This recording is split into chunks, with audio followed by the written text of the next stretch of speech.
I'm Passek, the FlyFish Fanatic, and welcome to my tying bench. Today we're going to tie a little wet fly. It's a pretty simple, pretty standard, a little bit of a twist, but it's just basically a black and green wet fly. Just really simple, but I put a little twist in it just to get a little bit of flash into it. But quite a simple little fly, but effective. So here we go. So in device we have a Hends BL254N in a size 8. You can use any shorter shanked wet fly or even dry fly. This is a dry fly hook purely because I use this one a lot, just subsurface. So, so I'll use that. And then for the thread, I'm going to be using some classic waxed floral green. That's for the body. Then for the rib, I'm going to be using some mirror tinsel in the Mirage from Semperfli. And then for the Hackle, this is just a number one black hen cape. So that's it. Really simple. So just gonna start. Leave a little bit of room at the front.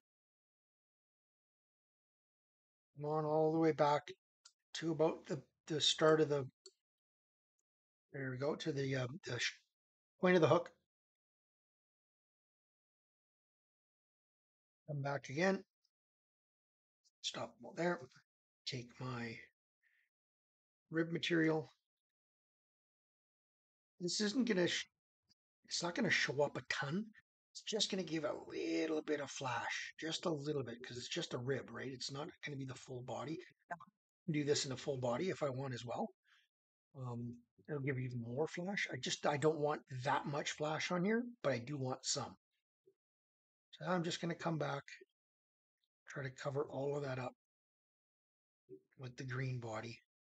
Just doing a counter spin, counterclockwise spin on my thread every once in a while, just to make sure it stays as flat as possible. And then I'm going there. Now I'm just going to do one full wrap at the base, and then I'm just going to open this up as a rib. So I don't want a ton of flash in this, but I do want some. So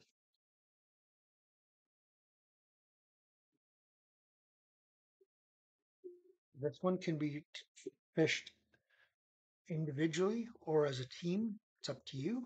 I'm going to turn this down again. This green thread really makes everything sharp. So, and then I'm going to take a hen hackle here.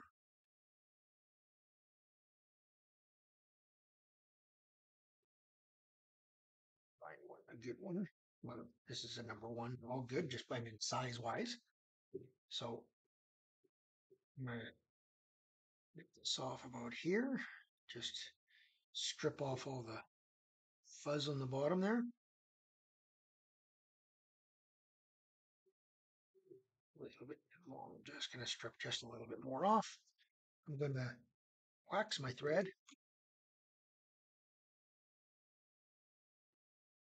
Just a bit. And then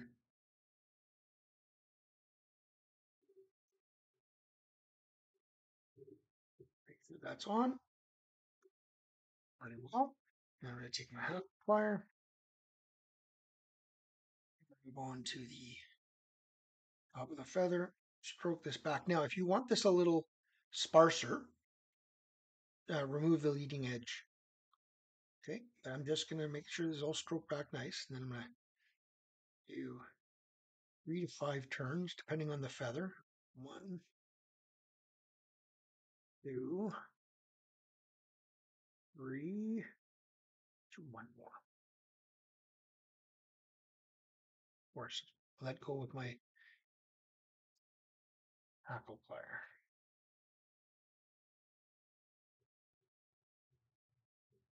Again, 1,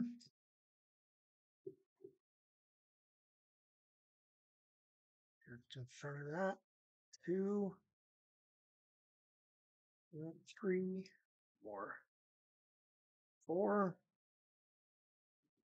Put your thread through, release, stroke it all back. Build a little bit of a chartreuse head. Too big. Get a whip finish.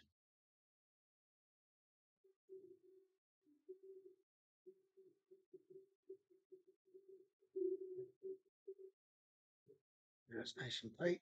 Grab my feather. Helicopter that off my thread. And guess what? Finished fly. Super, super simple. But some of these wet flies, they're just deadly. And I love having natural looking wet flies. Like I love having ones with peacock bodies. And I love having some that are just flashy and outrageous.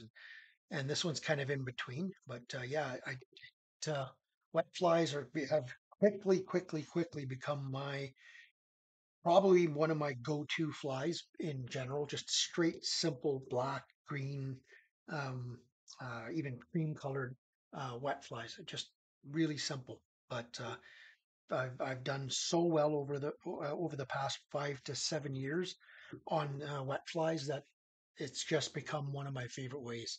And rivers and lakes. So that's it. Like I said, very simple. I'm gonna see if I can turn this off. You can see it a little bit better there. Not quite, but you can see that rib, that flash. It just wakes it up a bit, right? Just a little bit. Doesn't go crazy, but just a little. So enjoyed that. And like I said, just play with some wet flies. They're simple to tie, quick to tie, and wow, effective. I fish them in many different ways, probably most of the time. Figure eight, pop, figure eight, stop, let it sit, pop, figure eight, stop, let it sit. Erratic like that, but let it sit. That's the big one. Let it sit. Dry line or a type one or even a type three short sink tip. And yeah, just let her go. And I fish these where if you're allowed in the where you live, I fish them a lot in teams. So I'll have a like a fab or a gurgler or something like that on the point, a washing line technique with a couple of wet flies or a wet fly and a damsel or a wet fly and a boatman or whatever, right? But I try to put them together with flies that you fish the same way, right? So I'm not going to put like two leeches on with this thing because the leeches you want to have a little bit quicker, and this is not what these are, right? You don't want to put them on in a team that doesn't make sense to be on. So, all right. Hope you guys enjoyed that. And thanks for your guys' continued support. And yeah, just spread the word, let people know. Please, thumbs up, comments helps with the YouTube algorithm. Helps make sure that it gets popped up and stuff and populated on other people's feeds. So, thanks again. Thailands, everyone.